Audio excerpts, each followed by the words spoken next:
have been like, I don't have much to say about Adam. Don't even worry. This will be quick.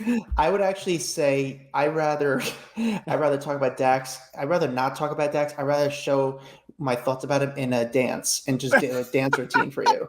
My eulogy for Adam is going to be in smoke signals, so don't even worry about it.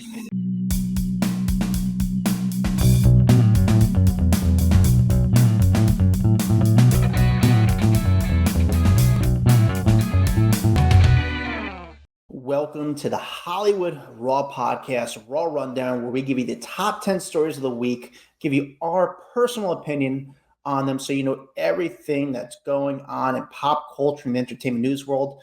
You want to know why you should know from our mouth and not someone else's mouth? Because we're not reporters. We're actually journalists. We're actually the ones making the stories. We're actually the ones creating the stories. Dax and I, have been in this industry for a long time, so we can give you our personal take from our experience. Wait. What is your, I guess, difference between a reporter and a journalist? I'm just curious. This is what reporters do. What's a story? Here's what's going on. What's a story? Here's what's going on. Journalists are saying, what's a story? But we keep questioning. We keep questioning to kind of break more stories from the story and try to find out more. Okay. I was just curious. What do you think about that? I didn't know what your logic behind it was, but yeah, I feel like that's accurate. Yeah, like breaking the stories, developing the stories rather than just reporting on someone else's news. I would say majority of people you see on TV, not just in entertainment news, this is just going on in news in general, are reporters. And they're just kind of repeating what the information they've read about and kind of forming it into a script to kind of tell you what's going on. Journalists are ones who actually find stories, make stories, build stories, and question stories. And from there, create even more stories. So that's my take on it. Do you agree with that? Or? Yeah, no. I think that's good logic behind it. I think that I was more of a journalist for many, many years, and now I've become more of a reporter. You're still major journalist. You're breaking stories. I feel like I haven't done as many breaking stories as I used to. I used to get stories all the time. You're still doing it a little bit. I'm probably doing a little bit more than you because my income relies on it a little bit more. But we still, in this day, I think, Dax, you have the right mindset where you question these stories and you give people a perspective that they don't really know or they should know, because that's what we do in this podcast. We reveal the fourth wall of Hollywood. In the middle of the week, we kind of do an interview. Sometimes we talk to each other. Sometimes we kind of have a guest on. This past week, we had Fred from Media Takeout kind of giving us his take on what's going on with P. Diddy. We've had everyone from celebrities, bodyguards, paparazzi themselves who are journalists on the podcast. And on Fridays, we do the top 10 stories of the week. How do we find out the top 10 stories? It goes on data. It goes on Google search. And lastly, it goes on how we think it should be kind of ranked. But honestly, it ultimately comes down to the data. And the data does not lie. How you doing, Dax? Are you doing well? I'm doing good. Can't complain. Getting ready to get on a plane and head to Europe. Going to Spain. Well, Spain, that's Europe. Cool. Is that technically Europe? Yeah, it is, Spain's right? Europe. Yeah, Spain's Europe. Yeah, I'm going to Spain for 2 weeks. So very excited I'm not excited for the plane ride. I hate planes. I can't sleep in them, especially long. We're not exactly flying first class here. So I'm going to be sitting in my upright seat for the next 11 hours, just wishing that I could sleep. Yeah, but you're going to be in Spain. I mean, it's still, there's adrenaline pumping. There's excitement. You know what? I'm not really taking any summer vacations this year. I honestly I'm more of like a winter vacation guy, Dax. Yeah. The reason is like the winters here stink. So whatever I could do to make them shorter makes them better for me. The summers, the weather's good here. I go down to the Jersey Shore. I'm not hanging out with Snooki or Paulie D like that side. I'm more of a Jersey Shore guy. I can't afford the Hamptons. So for me, I have that break every weekend where I'm able to kind of have that kind of like relaxation. Does that make sense? Yeah. Plus, you just moved. You got to get all comfy and all that kind of stuff. That's always a big thing. I got a lot on my plate. You got a lot going on right now. So. Yes. So before we get to the Raw rundown, we appreciate reviews. We welcome them because it's the best thing to do to support this podcast. When you give us reviews, we actually read your review live on air. Dax, do Do you have a review ready for us? Yeah, this one comes from Christy Gal, 5 stars. Awesome podcast is the title. Love this podcast. Fun content. Great interviews. Get these guys a sponsor already. Amen. Amen. Get us a sponsor. Adam needs to buy a rug for that room so it stops being so damn echoey. But we need the money, guys. Send it in.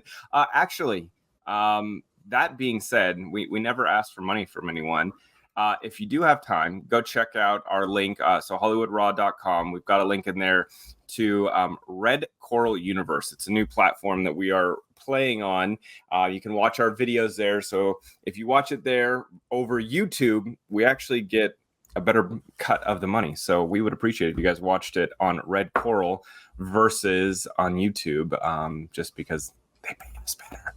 Yeah, there's a better financial algorithm. Yep. Yeah, it's a better cut. So Red Coral, check them out. They got some really cool things going on over there. All right, let's get to HollywoodRaw.com is the link for it. We have merch too. Don't we have merch? Yeah. We got merch. We got random stuff, but we just go watch it on Red Coral, guys. Please go watch it on Red Coral. Yeah, for sure. All right, let's get to the Raw rundown, Dax, starting with number 10. Number 10, Kim Kardashian getting dragged online. I don't know if you saw this, but she went to a Janet Jackson concert the other night, and she ended up showing up in her Janet Jackson 1993 music video outfit for If. If you remember, Kim actually bought this like a couple of years back. She bought the outfit in an auction for $25,000. It's that like black, I don't want to say crop top. It almost looks like a black vest, right? A short vest, and it's got the white kind of beads going down the front of it, long beads. You would know it if you saw it because it was super famous from Janet Jackson's music video. She bought it, but she actually wore it to Janet's concert. And everyone online starts trolling her, like, why would you? This thing deserves to be in a museum. Why would you wear it out in public? Why are you even putting it on your body? And at the end of the day, whatever. She owns it. She can do whatever she wants with it, right? I mean, it's Kim, and it's a good publicity opportunity for her to show up wearing it. She looks great in it. She's able to pull it off. I just love how stuff pisses people off so much. I don't know. I guess this one doesn't bother me. It's like, no, she owns it. It's hers. It can either sit in a glass case or she can wear it once and get a ton of publicity off it and then hang it back up right in its display case. I don't know. Yeah, she can maybe give it to the Rock and Roll Hall of Fame and look as a donation if they even accept it. It is a very cool thing to own. I think actually $25,000 that she got it for is a steal because I just think it is a very cool. First of all, that song, If, great song, great video, iconic look. Janet Jackson looked incredible in it. She owns it. She could do what she wants. Very cool of her just to wear it. I don't know. Ultimately, I think it's really cool. As far as what she decides to do with it in the future, I mean, even if she wanted to like put it in the Rock and Roll Hall of Fame, I still think it's rock and roll. I still think it's very cool, even though she wore it once because Kim is rock and roll. It doesn't change anything. It's from a music video. Janet wore it first. I don't think that would devalue it. I think if anything, it just gives it more value. The cameras are there, obviously filming for the reality show. So you're going to see this on the reality show as well. I mean, these people are so damn good at their publicity. You know, for just showing up to a concert, now it's a news story. Yeah, you know I just think like they're so smart with what they do. I think ultimately at the end of the day, I think it's just so cool. I think it's just a cool thing to own. I think it's a cool thing to wear. Badass on Kim Kardashian. And I also wonder how many people buy like memorabilia and actually put it on. You just don't know. They don't wear it in public. You know, like a pair of shoes, Brad Pitt's old shoes. I'm assuming people put them on and try them on and like want to wear them for a hot second. Yeah, Dex, you know what I have? I don't even know if I ever told you. I don't have it. Obviously I'm moving right now, so I don't have it here with me right now. But one year for Christmas, Shaq he sent me his first sneaker. It's not the original one, but his first ever sneaker he got from Reeboks, the size 22. He sent it to me and he autographed it for me and put it in a fish frame, like a fish frame thing. So anybody, it says like Shaquille O'Neal Hall of Fame or 32. And I mean, it's massive. And anybody who comes by, like my old place was like, oh my God. And they always want to put their arm next to it to see how big the sneaker is compared to their hand and their arm. And just a dope. really cool thing to have. That's actually a really cool piece of memorabilia. Yeah, it's not the one he wore, but it's just a cool thing. It's a conversation piece, and it'd be cool. Like, I don't know. I'm debating where I should put it, but it's also massive. It's a size 22 sneaker. And it's just one, or it's a pair? Just one. Yeah, it's just one. It's just one sneaker. I don't know if that makes a difference, but just still cool to have. I think it's awesome. All right, Dax, number 9. Traitors, the season 3 cast has gotten revealed. Got some big names on it, and then some other okay names. But Tom Sandoval is going to be on it. Chriselle, I never can say this lady's name. Chriselle Strauss, Sam Asghari, which is Britney Spears' ex-husband. But the list goes on and on. I'll get into them. But if you remember, or if you're not a fan, Peacock has this show called Traitors, and it's set in this like remote castle in the Scottish Highlands. Alan Cummings is actually the host. And then they have 21 contestants that come together, and their objective is basically to earn a cash prize of $250,000. The hidden thing is they have traitors among the rest of them who will murder off, quote unquote, murder off contestants one by one. And unless you can figure out who the traitors are and get them off the game, then the remaining contestants will split the prize. But basically, Britney Spears' husband, Sam, like I said. Who else we got? Bob the drag queen from RuPaul's Drag Race, Dorinda Medley, Robin Dixon. I don't know all these people. Sierra Miller from Summer House, you probably know her. Zac Efron's brother Dylan, Gabby Windley, and Wells Adam from the Bachelor franchise. Sure. Well, Wells has been on here before. Love me some Wells. Anyway, and then a couple other people I don't know who they are. Good cast. Survivor people, Big Brother people. Yeah, you got Britney Spears' ex on it. Sam Asghari is on it. Overall, great casting for them. They got names that are people know.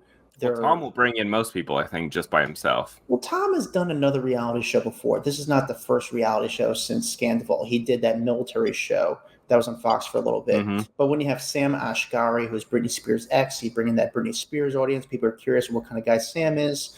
Chriselle from Summer House. I think people like her too. Great casting. I'm surprised they got this type of people. However, I'm curious what. Well, they spent all the money on the top 3 names, and the rest are like, we got to fill in some budget here. Yeah, exactly. So that's what I'm curious about, what these people got paid up front. But I mean, the show seems like it's a success. They're going to keep feeding it. I'm surprised Nikki Bella would do it, to be honest with you. I thought she had more things going on. Even a guy like Wells, to be honest with you. I'm surprised they agreed to do it based on like the trajectory. Where was Nikki Bella's name? I didn't see Nikki Bella's name. I thought Nikki Bella was on that. I didn't see her name pop up. Okay, but here's the thing. I thought I was surprised by the names doing it because some of the people, like a Wells, the trajectory of their career.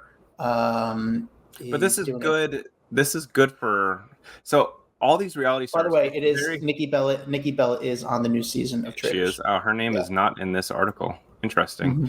I think a lot of these reality stars, though, they need to keep relevant. It's very hard to, just have one show, and if that show goes off the air, you're gone. So to find these other shows to keep these reality stars like fueling with income, it's a big deal. I think that's why they all kind of start to go to these. And we haven't had like a Surreal Life or, some of these other shows for quite some time. So this is good for all these reality stars. Some are like shows. I think honestly, for some of these people, I think it's a step back. A guy like, I want to say because he's been good to the show and became, I wouldn't say close to him by any means, but we're kind of know each other. There's a guy like Wells.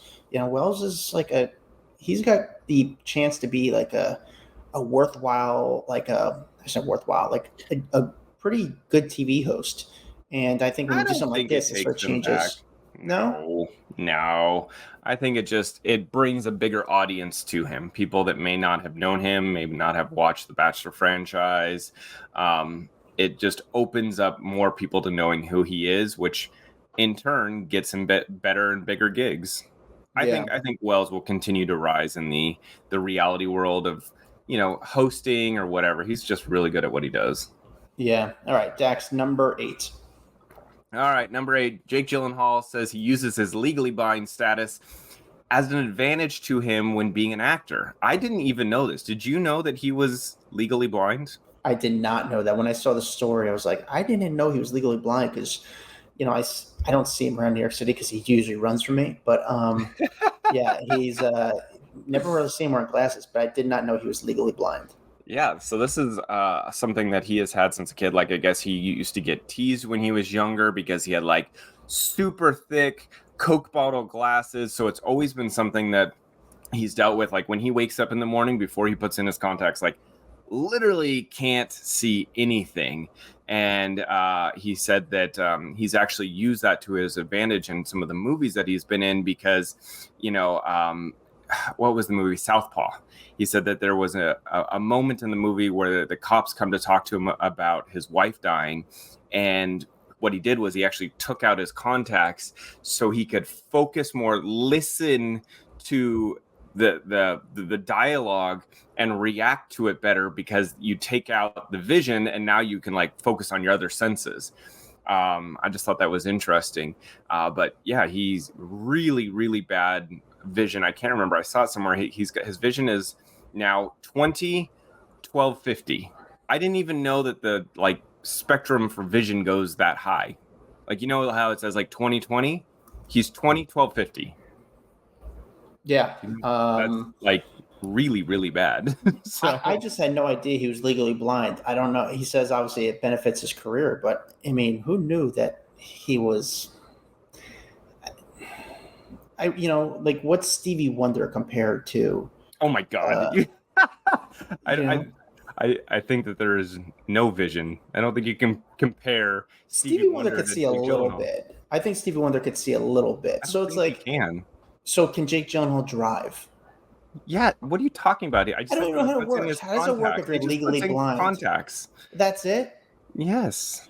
I know a lot of people that are legally blind then, or should be, because I'm telling you, the area I live in, nobody could drive. So these people. Yeah, no. So according to like the American Foundation of the Blind, the government has determined like if you have like 2400, that is like low function vision. So like you shouldn't be driving if you don't have a corrective lens or glasses or something to help you.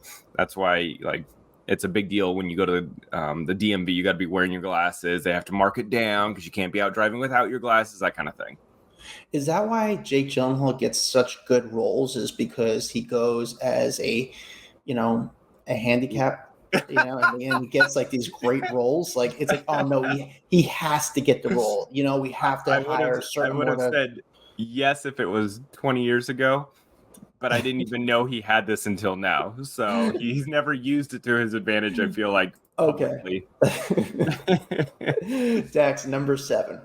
All right, Sean Kingston has surfaced. He was released from jail. I don't know if you've seen the videos all over the news of him being released from a Florida jail, but he went straight home to the house that is basically kind of the center case for this whole fraud thing. Basically, he had to say his house as collateral for him to get out of jail. But his mom was there. She showed up. Safari, Nicki Minaj's ex. They both showed up to hang out with Sean. Sean was seen out like in a t-shirt, and I can't tell if it's his boxers or like Weird. spandex shorts. Yeah. I don't know what the hell is happening, but it seems like he's pretty chill considering there is a lot going on in his life. He was released on $100,000 bond after surrendering his passport and any firearms he has. And so this case is obviously developing as we speak.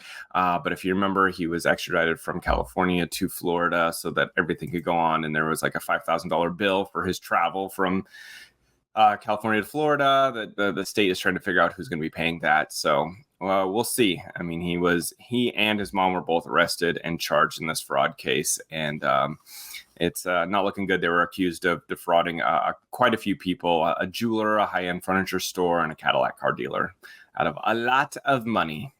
Yeah, he seems in good spirits, but the story he tells is different, and I wonder I'm just like curiosity, and he has nothing to do with it. But I just remember back in the day, him and Justin Bieber were really close.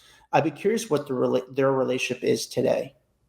They made some songs together in the past, so that's sort of random. But Sean Kingston is, I don't know what's going on. This is not the first time you kind of heard stories about Sean Kingston as far as financial and fraud. This is there's been a couple things, and his mom actually has been wrapped up. She spent time in jail, like I've said on a previous, I think, Raw rundown. So we'll see. I mean, I obviously don't want to push it one way or the other. We got to let the court decide whether or not he's guilty. So where does this go? Like, where does this? He has to go to court right now. He's out. Oh, he's out of jail. He's not in jail. So but we'll figure out. I don't see an ankle monitor on his ankle or anything like that. So I don't know if he's on house arrest, but he obviously can't travel. There's no passport. They don't want him running back to Jamaica or something. So I think we just wait for this all to unfold at court, honestly. Gotcha. Dax, number 6. This story makes me sad.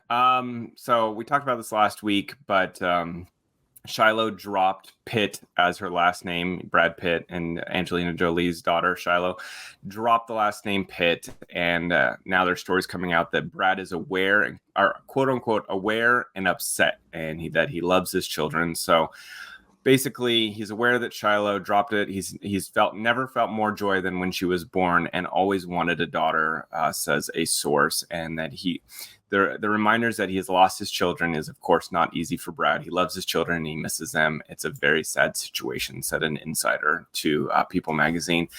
I don't know. It really bums me out because I know one of the big issues between Brad and Jennifer Aniston was that he wanted kids. Right? Like that was one of the big stories that came out a long time ago that he really, really wanted to be a dad. Then he gets to be a dad and there's this whole massive divorce, and now he's lost his wife and his children. And granted, I know that he's been pretty forthcoming in that he had a lot of his own issues with drinking and substance abuse and all this stuff. But it's just sad to see someone fall so hard. And I think for her to very publicly remove his last name, I don't think that was, I don't know if it could have been done a little more privately, but I feel like it was done publicly just to stab him a little harder in the heart. Yeah, it's got to be really tough because that, not to be weird or anything, but this was the only Brad Pitt and Angelina Jolie had one kid together, correct? No, they had Shiloh and then they had the twins. Oh, they had the twins. The rest of the kids were adopted. Yeah. I mean, can you imagine how that must feel? I mean, everything that's going on with Angelina Jolie, the personally between them, when the kid says, I don't want to have your last name attached to me, that's got to be probably one of the worst feelings. It's embarrassing. First of all, the pain to yourself has got to be rough. And then the embarrassment of that as well, it's got to be, man, how do you I don't want to say how do you come back from that, but that's just really tough. Yeah, it's one thing to go through a divorce, but like at the end of the day, you still have your children, and like that love is still there, and he doesn't have that, which is like, damn, like what did you do to fuck that up so bad? And then there's the other side of it where there's been numerous stories saying that Angelina has like kind of, I guess, pitted the kids against the father. And I think even one of the bodyguards that used to work with her said, yeah, she was actively telling the children, like, don't spend time with him. So I also wonder how much is there influence in there that they've been told, get rid of that last name. Let's put it out there publicly, because we've seen there's been numerous times she's done some kind of shady stuff to publicly embarrass him, and it's been called out and she's been exposed a couple times. So I don't know. I feel bad that there is no father-child relationship in there anymore. And again, this could be a thing that hopefully over time heals it. Yeah. By the way, she's not the only kid. I remember Zahara also was introduced as Zahara Jolie, so there was no Pitt when she showed up to some like award show or not award show. I'm sorry, to something at her college or her university, and she was just identified as Zahara Marley Jolie. No Pitt on the last name there either. Yeah, I just hope just for everything. Divorce is one thing, but the relationship between the father and his daughter, I just hope that kind of they figure something out, because that's a tough way to go about life for both of them. It's tough. But again, we don't know the relationship they had or where it got bad. If she was sort of manipulated by the mom, Angelina Jolie, we don't know about that, and I don't think we'll ever know. So sorry, I'm going to interrupt. My buddy was talking about superpowers, and the other day he said, what if you had a superpower where you always knew the truth in every situation? Wouldn't that be really interesting superpower? Man, I've actually never thought about that, and that'd be really interesting. Like right now, I could be like, all right, I know you're not going to believe me, but I have this superpower, and my superpower is like always know the truth. And here's the truth about the Angelina and Brad story. Wouldn't that be cool? That would be really cool, and that'd be great for the podcast. So if you could get that somehow, that would change the game. I think we'd be able to get sponsors if he did that. That's such an interesting superpower that I never thought of. Great idea. Your friend deserves a Nobel Peace Prize. Big shout out to Doug. Doug on the podcast. Doug, start a GoFundMe so we can find out how to get that superpower. Dax, what number are we on? Number 5? We are on, number 5. Number 5. Kevin Costner revealing that he had a promise to Whitney Houston, and back in the day when they were filming The Bodyguard, and we'll get into that, but also that he refused to trim down her eulogy for CNN. So basically he was on the Armchair Expert podcast with Mr. Dax Shepard, and they were talking about everything, and they got into Whitney Houston's 2012 funeral. And he said that, it took me a while. I wasn't sure I even wanted to speak, but then Houston's aunt, Diane Warwick, changed his mind. And he goes, okay, let me think about what I want to say here. Well, after all was said and done, he ended up writing this eulogy that was 17 minutes long. And apparently someone came up and said, look, CNN's here. They wouldn't mind if your remarks were kept shorter because they're going to have commercials. And he goes, come on. Well, he said, yeah, they can get over that. They can play a commercial while I'm talking. I don't care. I'm not trimming down my eulogy for someone who has been so important in my life so that CNN can go to a commercial break. So I thought that was like really cool. I mean, and like, who says that? You're walking into your friend's funeral. Yeah. And they're asking you, oh, say less, please. Yeah, nah. But I guess his big thing about promising that he would protect her during the filming of The Bodyguard, because she was getting into this movie. She was a huge star. A lot of the initial screenings of The Bodyguard were coming back kind of negative. And he promised both Whitney and her mentor, Clive Davis, that at the end of this, the movie would be a hit, that she would shine. And he was right. And so the number one thing he said, okay, when you come to set, don't bring your entourage. Like it's not helpful. Bringing a ton of people to set is not going to be good for the production. I will watch over you. I will make sure that you're good. And I will always protect you. And he goes, the world looked at me as the protector, and I became that protector as well. So it's kind of just a sweet little story that he kept his promise. And remember, that movie, that soundtrack, I think is still, I may be wrong, but I believe it is still the highest grossing soundtrack of all time. And the movie obviously did really well in the box office. They ended up getting a Grammy for Record of the Year, a 13-song, best-selling movie soundtrack of all time. So he kept his promise and made her look really good at the end of the day.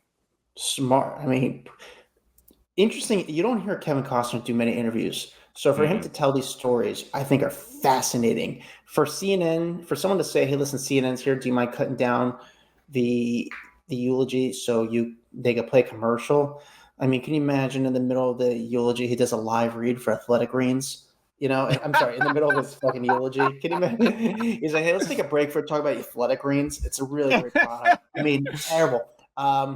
Yeah, if it was yours, I'd have been like, I don't have much to say about Adam. Don't even worry. This will be quick.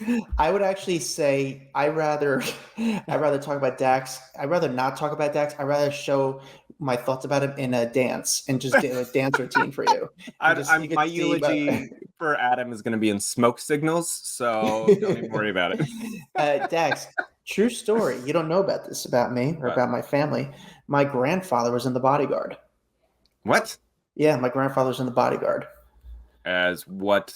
He was an extra. He was in the dancing scene in the hotel. He was when in the everyone scene, was partying. They were in a restaurant, and Kevin Costner was walking the restaurant, and there was the camera's moving, and only me, my family, and my grandfather would know it's my grandfather because you see the back of his head because there's a bush in the way.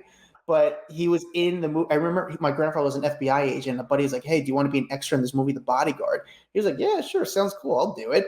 And he was an extra for a day, and he was just in the background of the scene. They just shot the back of his head because he was in the restaurant part. But it's just kind of cool. So, yeah, my grandfather was in The Bodyguard.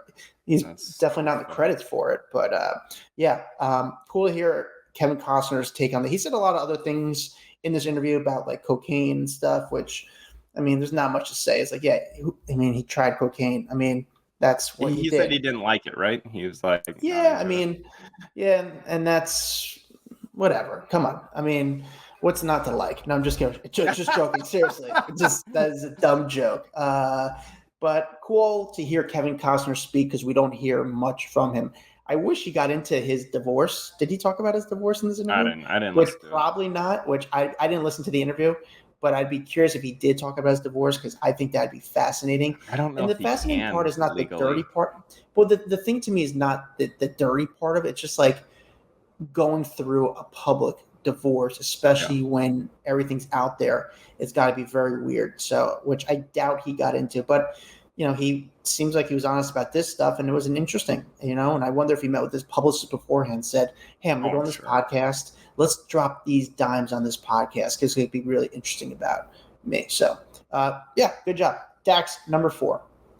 Jersey Shore star Angelina charged with assault and resisting arrest after a quote-unquote minor incident at her $1.3 million New Jersey mansion that she's got with her fiance, Vinny. So basically, she was arrested on Sunday, June 2nd, 11 p.m. after a visit from the Freehold Township Police Department.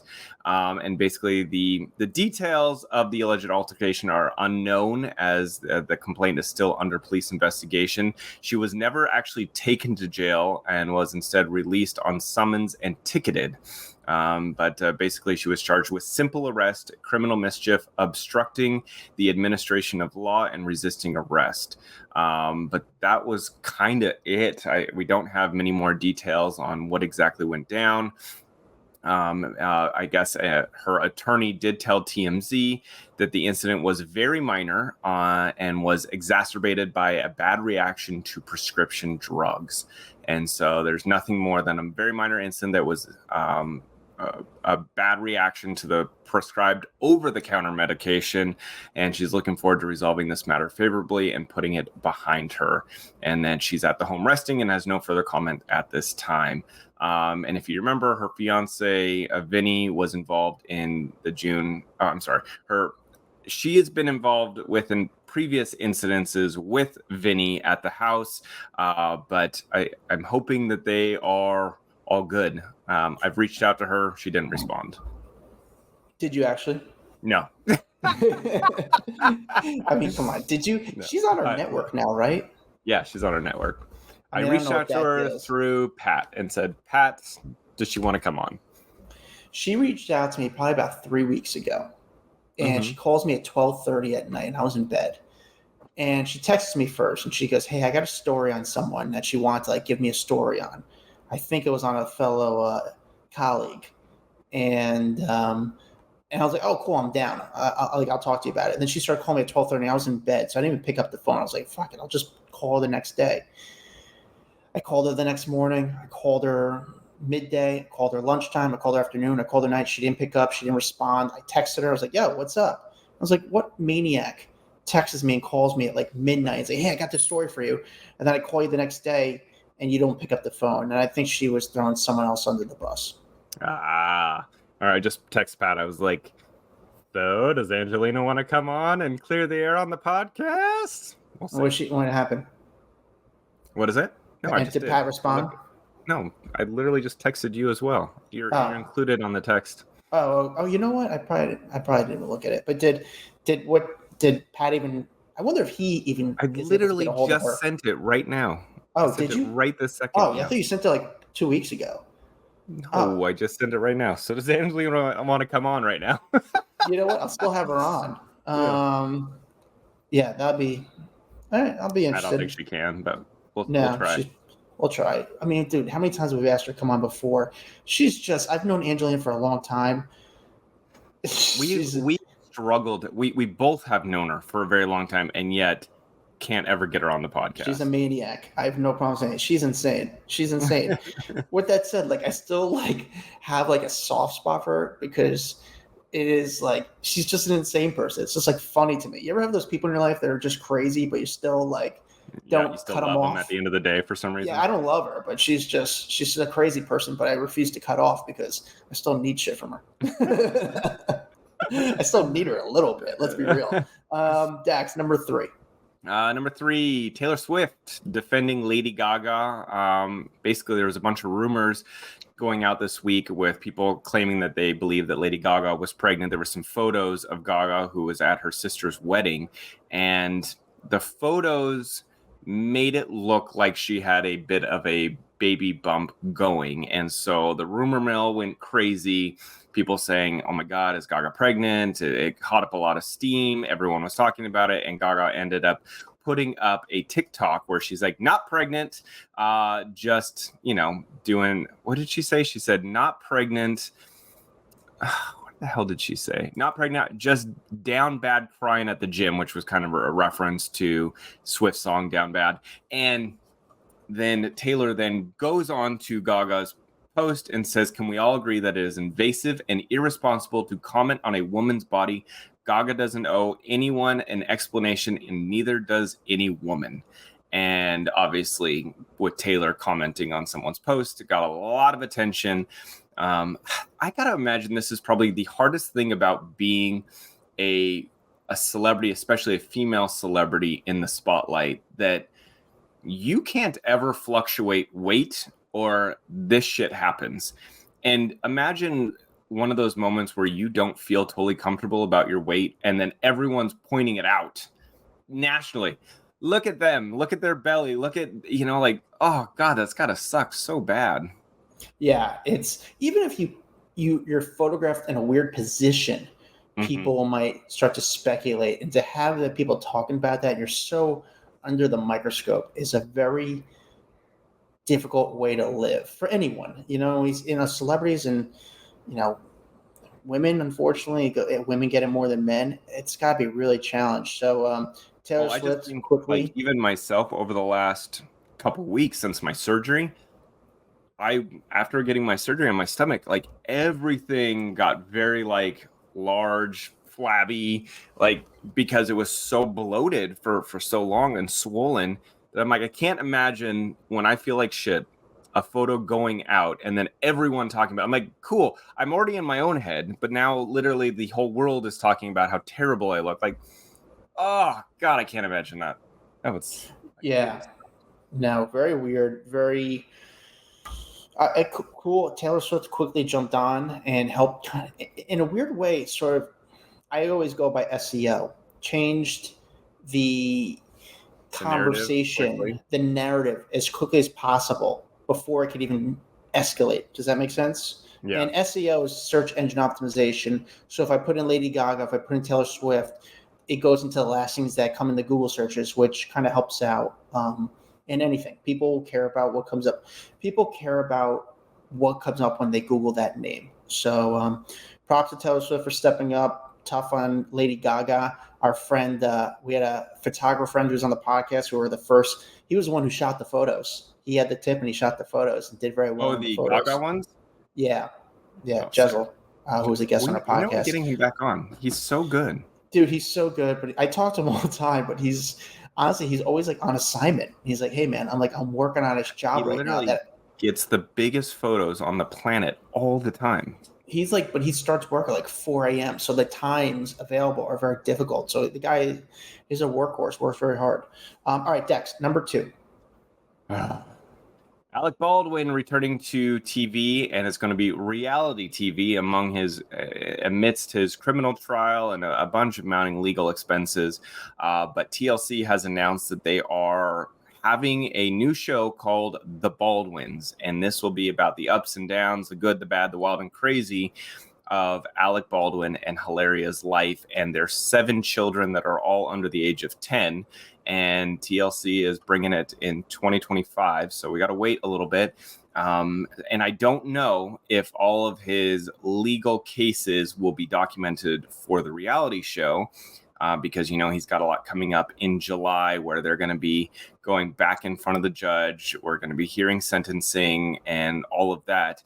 He was indicted on 2 counts of involuntary manslaughter and negligent use of a firearm, and alternatively involuntary manslaughter with due caution or circumspection. I don't know what that means, of that cinematographer who died back in 2021, Helena Hutchinson. So I don't know. It's so funny. I think, what was it? A week ago, we were talking about how Alec Baldwin constantly does stuff to rehab his image, where he does the shittiest thing possible and then goes on Saturday Night Live and just makes people laugh and they forget. I think that this is another situation of, what do we do? You have a horrible reputation in the public eye. Oh, do a reality show, let people in, let people see that you struggle like the rest of them with being a parent and having all these young kids running around and your life's crazy.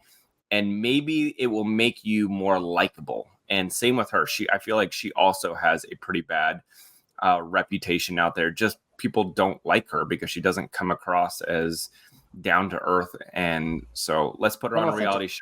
And remember, she was faking her accent. She faked an accent, saying, so she was from Spain or something like that. But we got to remember, Dax, at the end of the day, people will be interested in seeing them. He's a big enough name for TLC. So it is show business. Mm-hmm. And this guy has a lot of bills to pay. This guy has a lot of children. He's had a lot of legal expenses in the past couple of years. So living in New York City with all those children, this guy's got bills to pay, and he's got to do what he has to do to provide at the end of the day. And he's not going to go become a manager at Trader Joe's. So much. Yeah. Oh, yeah. Just don't like him. I get it. And it's a business. I came out of right field. Actually, people don't know this. When Dax put the link up, he sent me the link like, oh my God, can you believe this? And I texted back. I was like, Dax, I didn't want to tell you. I've been working on the show for a while now. I knew how you'd feel, just to kind of see how you'd react. But yeah, I mean, listen, at the end of the day, Alec Baldwin is a notable name. He's a great name for TLC. He'll bring in some viewers, at least for the first episode. Maybe they'll stay for the second and third. People will tune in because they still want to watch a train wreck. They love to hate people. It is the key to success for the Kardashians. Yeah, you have strong feelings for them, love or hate, but you tune in to watch them. And I think it'll happen with him. People also love to hate him. I just feel like he hates the cameras so much. Why are you letting cameras inside your home? Yeah. Your one safe place. Hating people. Sorry, I was going to say, and the bigger you get on reality TV, more paparazzi, bro. Yeah. Yeah, that is true. I wonder if he'll be nicer to the paparazzi now with everything going on. If the paparazzi, I haven't tried to shoot him, but if the paparazzi are nicer to him and try to hey, and try to have like a fun interaction with him, if he'll embrace it just a little bit. He doesn't know how to be nice to the paparazzi. He doesn't know how. Yeah. I'm done talking about him. But it's funny. Hating people is a big part of show business. We found that out with Spencer Pratt. Spencer Pratt was the king of that. People hated Spencer Pratt. People tuned in for that. Spencer Pratt fed into the hatred. And now we see that not just in entertainment business and showbiz. We see that going to sports. Angela Reese, who's the women's basketball player in the WNBA. She was at LSU. Now she's in WNBA. There's been so much pressure on Caitlin Clark. And Angela Reese, who is doing very well financially. She's got a lot of deals. She was in the Sports Illustrated swimsuit issue. She's playing into that hatred. She's becoming a villain because people are attracted to villains and people tune in to see the villain. We always want to see a good guy, bad guy. Good. It's pro wrestling at the end of the day. It's WWF. It's WWE pro wrestling. So Villain What's cell. good for the goose, good for the gander. Dax, the number one story of the week. Halsey actually getting super candid about her health struggles. She has alluded to having numerous health struggles for many years, but hasn't really opened up to what exactly they are. And then she finally started talking about him. So she's got her 5th studio album, and its first single, The End, has come out. And she basically says she's lucky to be alive. And in there, posted some links to the Lupus Research Alliance and Leukemia and Lymphoma Society. And that was kind of the first glimpse of oh, wow, she's ready to start sharing about her health struggles. So she then put up a post saying, I realize everyone is catching up with news, and I've held it in for a very long time, and I wasn't sure how much I wanted to share. You've all been so kind, so I want to share a bit more. In 2022, I was diagnosed with lupus, SLE, and then a rare T-cell lymphoma proliferative disorder, both of which are currently being managed or in remission, and both of which I likely have for the duration of my life. And she said, after a rocky start, I've slowly got everything under control with the help of amazing doctors. After 2 years, I'm feeling better, and I'm more grateful than ever to have music to turn to. I can't wait to be back where I belong with all of you singing and screaming your hearts out. And yeah, so it sounds like it hasn't just been this. I mean, she said that when she goes on to say, when I'm in my 30s, I'm going to have a rebirth. I'm not going to be sick. I'm going to look super hot and have lots of energy and redo my 20s and 30s, because literally it's just been years of her being sick. She would disappear for 2 years and then come back. And she said that she's been kind of sick most of her adult life, and noted that she's had bouts with other syndromes and issues, and just kind of sad that she struggled so much with health throughout her career. Yeah. Yeah, definitely very weird, definitely very tough. Hope she gets a full recovery. So, because Halsey's super talented, and from my personal experiences, very nice, very cool, very charming, very pretty. I was when I saw Halsey, I was man, she is so pretty. She's a star. I get it. I get Halsey. But very cool. I wonder if Selena Gomez reaches out to her after seeing this, because Selena obviously has been kind of a very public face when it comes to lupus, and very open about her struggle. I mean, she had her documentary and really talked about the ups and downs of having lupus. I wonder if she reaches out to Halsey, and maybe her and Halsey have already been talking. I don't know their relationship. I just kind of assume all famous people hang out or something. But I think that would be something that would bring two people together. Yeah. All right. Well, that is our top 10 stories of the week. Thank you guys for watching. If you're watching on YouTube, if you're listening, or on Red Coral, head to Red Coral Universe. Watch us there. Coral. Yeah, check out Red Coral. It's a really cool streaming site that we're on. The algorithm is kind of good for us. Check out Red Coral there and have their own exclusives on there. So it's definitely worth checking out Red Coral. Follow us on Instagram, TikTok. We're on it all. We have a private Facebook group called Off the Record, which you guys should be on. Follow me at Adam Glyn. Follow Dax Holt at Dax Holt. See you guys next week. Bye. Guys, hope you liked that video. We got a lot more where that came from. Hit that bell, like, subscribe, share with a friend. The best you do to support us is really doing that. And we really need the money because we need hair gel.